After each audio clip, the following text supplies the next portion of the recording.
Hi, this is Niels on Dynasty. Please like, share, and subscribe. Buy some silver and some platinum. Gandalf says hello. Be kind, helpful, and grateful. How you like my new shirt? Looks kind of cool, huh? It doesn't matter. I'm wearing it anyhow. Uh, this report is about, oh hell, I don't know. Uh, I guess greed, nepotism, cronyism, control, authoritism, totalitarianism isn't a Western white thing only. Oh my God, it's human nature. Who would have ever known that Africans can have nepotism, cronyism, greed, and want to maintain power in their family like all the Western colonials did? Oh my God. So when they kick out the Western colonials, they're not going to be any better. There's just going to be a different type of corruption. Okay, let's see what we got here. Our next story is from Africa, from its biggest economy, Nigeria. Nigerian President Bola Tinubu is under fire again, this time over allegations of nepotism. He recently announced a shake-up in Nigeria's Federal Housing Authority, and he's appointed this man as the new MD slash CEO, Oyetunde Ojo. The former Nigerian MP, he served from 2011 to 2015, but he failed to get re-elected in the 2015 election. After that, he turned to business, reportedly in the oil and gas sector, and now he's the CEO of a housing authority. What's his qualification? Apparently, over a decade's worth of experience in the housing and hospitality industries. That's what the Nigerian government said while appointing him. But exactly when did this happen? When did he get the time to acquire this decade's worth of housing experience? It remains a mystery.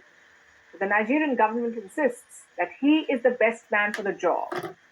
Of course, they need to hype up his credentials to deflect from his other big achievement. And what's that?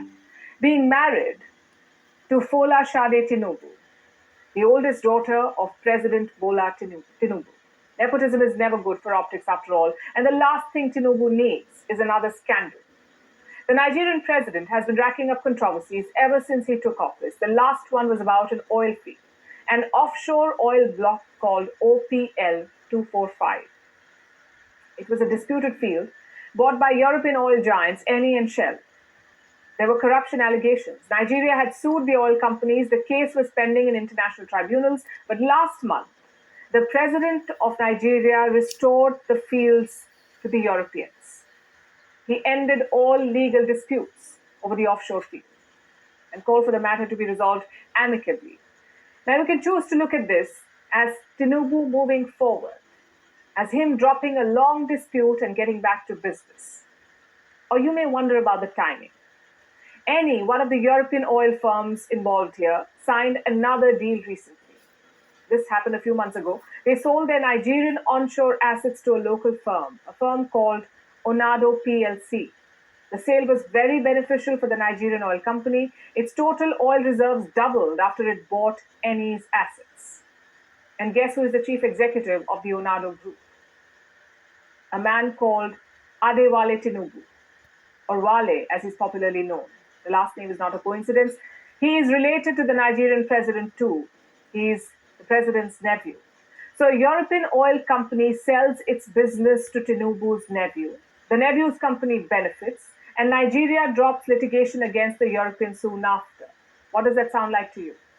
Allegations of nepotism and corruption are hounding the president. But that's not all.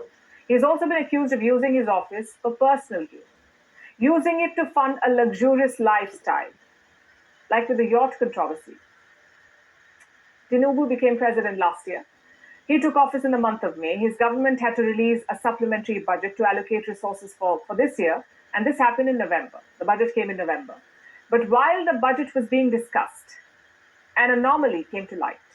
Money was earmarked for a presidential yacht, a princely sum of 5 billion naira. That's about 3.5 million US dollars. Now, Nigeria is an economic powerhouse, but it's still a developing nation. There is massive wealth inequality. People are struggling with the cost of living crisis and reeling after the government reduced fuel subsidies last year. In this environment, President Bola Tinubu was buying a yacht on the taxpayers' dime. You can imagine the uproar. Nigerians were furious. So were opposition lawmakers. They forced the government to divert the yacht money. It was funneled into a student loan fund instead. But you see, the yacht had already been delivered by then to the Nigerian Navy. So now they have to find a way to pay for the luxury boat. And these are just some of the controversies that have dogged Tinubu since he took office. There are others as well. And by the looks of it, there will be more to come. Hopefully, Nigeria will continue to progress despite the extravagance of its president and the enrichment of his family. And to think, I only thought, Obama, Clinton, and Biden did this to the families, enriching themselves, as us horrible Western colonials have done.